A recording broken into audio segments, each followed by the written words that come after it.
Les quais de Montreuil, chapitre 1, Titi Pelletier.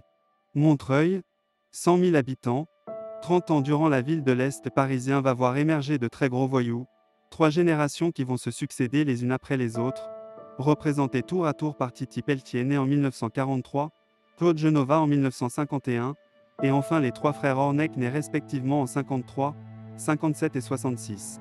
3 équipes de fer dont nous allons voir le parcours d'un peu plus près à travers 3 articles consacrés chacun à l'une d'elles, et suivre ainsi une petite tranche de l'histoire malfrate de Montreuil et d'une manière plus large de la voyoucratie parisienne des années 70, 80 et 90, c'est-à-dire les belles heures du grand banditisme et de cette génération de voyous qu'on appelle aujourd'hui les tradis, issus des grandes villes pauvres de l'agglomération parisienne avec pour capitales Aubervilliers au nord, le triangle Villejuif à Ivry-Vitry au sud et Montreuil à l'est.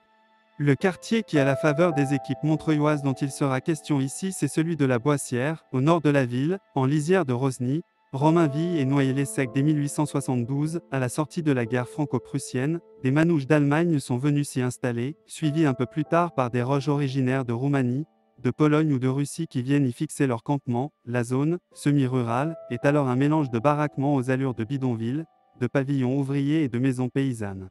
Jusqu'à ce qu'à la fin des années 60 la municipalité y autorise les constructions, des immeubles sortent alors de terre, des pavillons, des rues goudronnées, des parkings, tout comme à Saint-Ouen et Clignancourt au nord et autour de la Porte d'Italie au sud. Les Roges et Manouches de l'Est parisien investissent ces nouvelles constructions, ainsi que des voyageurs pas forcément issus de la communauté tzigane forain, gens du cirque, chiffonniers. Un quartier où l'honnêteté côtoie la débrouille, et où la débrouille vire parfois à la crapulerie pure et dure. Chapitre I, Titi Pelletier, l'enfant terrible.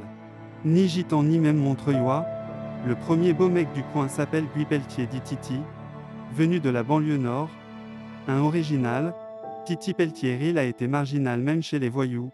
Raconte Michel Ardouin dit Porte-Avions, il était marrant, il avait beaucoup d'humour, et un caractère assez spécial, mais avec un fond de méchanceté qui faisait comprendre qu'il irait jusqu'au bout. Peu importe qui il avait en face de lui, le personnage est planté. Guy Pelletier, dont la famille est originaire de Savoie, né le 29 mai 1943 à Drancy et grandit à la Cité du Nord avec ses 7 frères et sœurs. À 14 ans il perd sa mère, atterrit en foyer, entame une formation en mécanique et multiplie les petits larcins avec les copains du quartier, puis passe rapidement au casse. À 19 ans il se marie, et tombe 2 ans plus tard, en 1964, pour le cambriolage d'une bijouterie. En prison il rencontre du beau monde, la nouvelle génération de la banlieue sud, des mecs de Paris, de province.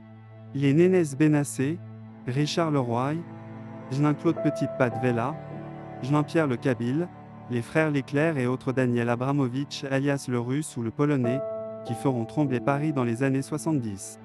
Des jeunes voyous en herbe qui se croisent au J3 de Fresnes, le quartier des mineurs, ou dans les cours de la Santé et de Poissy.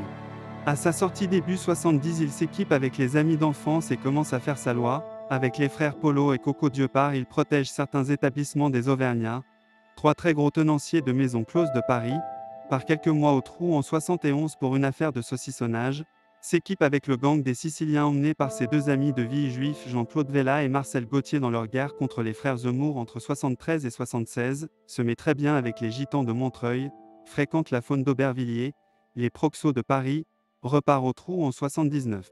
Ouvre une boîte à Port-le-Cat dans les Pyrénées-Orientales, un restaurant à Levallois. Bref, Titi Pelletier monte en puissance et se fait surtout remarquer pour sa tendance au racket. Il a toujours vécu sur le dos des autres, dira Ardouin, qui parle d'une véritable seconde nature chez lui. Dans les années 70, Titi Pelletier se met à racketter tout un tas de gens dans le milieu et chez les forains, sûr de sa force, touchant sur les braquages, sur les machines à sous clandestines, sur les putes, sur la nuit. Pour peu que le mec en face se soit manqué à un moment ou à un autre et Titi saisit l'occasion, on dit qu'il aurait enlevé un membre d'une grande famille du cirque contre rançon, qu'il aurait fait plastiquer un bateau casino au large de Perpignan qui refusait de payer son amende. Et descendu à la cave les mecs un peu trop coriaces, mais même si avec ses associés Titi s'est fait une spécialité de la mise à l'amende, il n'oublie pas non plus son premier amour, le vol. Dans la deuxième moitié des années 70, il signe notamment 2 très belles affaires qui participent de sa légende. Le 15 août 1976, après des mois de travail, une équipe s'introduit dans la salle des coffres de la Société Générale de l'île Saint-Louis à Paris en passant par en dessous et vide tranquillement les coffres individuels des clients pendant tout le week-end. pour un montant inconnu mais vraisemblablement mirobolant. La rumeur dit même que les casseurs auraient mis la main sur des dossiers compromettants dans les coffres de Madame Pompidou et de la famille de Gaulle, négociés à prix d'or par l'intermédiaire d'un homme politique niçois. Les voleurs sont passés par une porte dérobée sur les quais de Seine. On suivit le dédale des égouts et patiemment creusé un tunnel sous la banque avant de la dévaliser. Un mois auparavant, Albert Spaggiari et ses complices signaient un casse du même genre à Nice, une première très médiatisée en France, volant la vedette à Pelletier et ses amis. L'année suivante, le caïd de Montreuil commet un nouveau coup d'éclat, le 28 juillet 1977 à 5 heures du matin, accompagné de bonhomme solide Jeannot Dumerin, un ex-membre du SAC impliqué en 1971 dans le réseau d'héroïne d'André Labat, Michel Thierry, un beau poisson de Montreuil proche des frères Ornec, Daniel Maurice Dimomo, qui marche avec le petit Serge, Gérard Forlini qui finira à moitié fou et avec la complicité du chauffeur qui leur a apporté l'affaire, il fait disparaître un camion qui sort de la gare de marchandises de Bercy, à son bord pas loin de 7 tonnes de pièces de 10 francs fraîchement fabriquées en Gironde, et qui devaient être livrées à la Banque de France. Les 2 chauffeurs qui ont aidé à transporter le camion sont discrètement éliminés par l'équipe pour éviter qu'ils ne parlent. Pendant des mois, Pelletier et ses complices vont arroser la banlieue de ce trésor en petite monnaie, vendant à tour de bras le pactole crapuleusement acquis qui va notamment venir alimenter le réseau des machines à sous clandestines placées dans les bistrots de Paris et de sa banlieue. Un nouveau business qui explose en 1960. À Montreuil où il s'est installé en 1979 avenue Berlioz, il devient le mentor de toute une génération, trônant au milieu de la communauté manouche au bar de la demi-lune dans le quartier de la Boissière, son QG tenu par son bras droit Jean-Pierre Jury dit le gros Jean-Pierre et rendez-vous des jeunes pousses du 93 qui y font leur classe, avec le Pixie et le Syntex, tenu par Georges Bern dit Francky, un autre quai du coin. Il s'agit des 3 principales adresses des voyous montreuillois. Un autre gros sert alors d'homme à tout faire à Titi Pelletier, Claude Genova. Entré à son service autour de 1980 et future terreur du milieu, Pelletier ne souffrait pas de la supériorité d'un autre voyou, raconte un ancien de la BRB. Ce mec était un fer, une véritable épée, intransigeant, il faisait trembler tout le monde, renchérit l'inspecteur Fabiani, dur en affaires, fidèle en amitié, rusé et extrêmement méfiant, très drôle.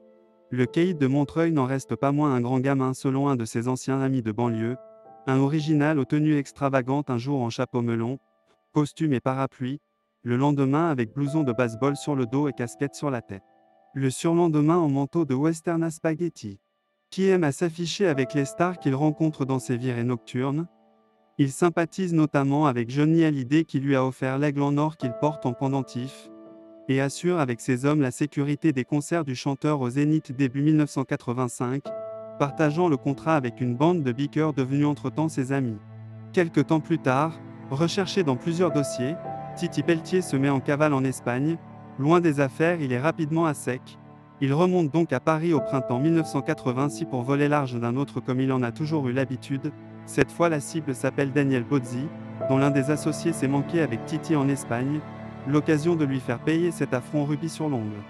C'est que Bozzi, notamment connu pour avoir participé à la French Sicilian Connection à la fin des années 70, un trafic d'héroïne entre Palerme et New York impliquant des voyous marseillais, s'est lancé dans le business juteux des machines à sous clandestines, avec ses 2 principaux associés Michel Thierry, qui avait tapé le camion de pièces de 10 francs avec Titi en 77, et Georges Bern dit Francky, un autre mentor de Montreuil qui a pris sous son aile les frères Ornec à leur début. Il tiendrait près de 500 bingos entre Paris et Bordeaux. De quoi attiser la convoitise de Pelletier, mais le trio a plus d'un tour dans son sac. Une belle journée du printemps 1986, après avoir passé le temps avec Thierry Mazin dit l'élégant, braqueur nantais qui roule avec la banlieue sud, Titi se rend à un mystérieux rendez-vous dans un bar de la rue Buzenval, dans le 20e, tenu par un dénommé J3, et Titi disparaît, à tout jamais.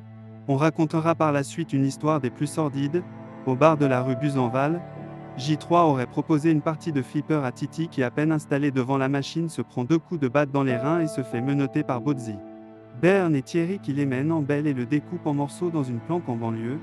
Les restes de son corps seraient enterrés dans un coin du 93. Un meurtre que les voyous parisiens ont un temps mis sur le dos de la gare d'Aubervilliers qui secoue alors le milieu et qui coûtera la vie à Jean-Pierre Jury, patron du bar de la demi-lune et bras droit de Titi Pelletier. Quelques mois plus tard, on en reparlera dans un prochain enquête. Véritable caïd des banlieues parisiennes, Titi Pelletier aura en tout cas été le père spirituel de toute une génération. Lorsqu'il meurt, Son lieutenant Claude Genova est en prison. Le gros sent alors son heure venir, pour le meilleur et pour le pire.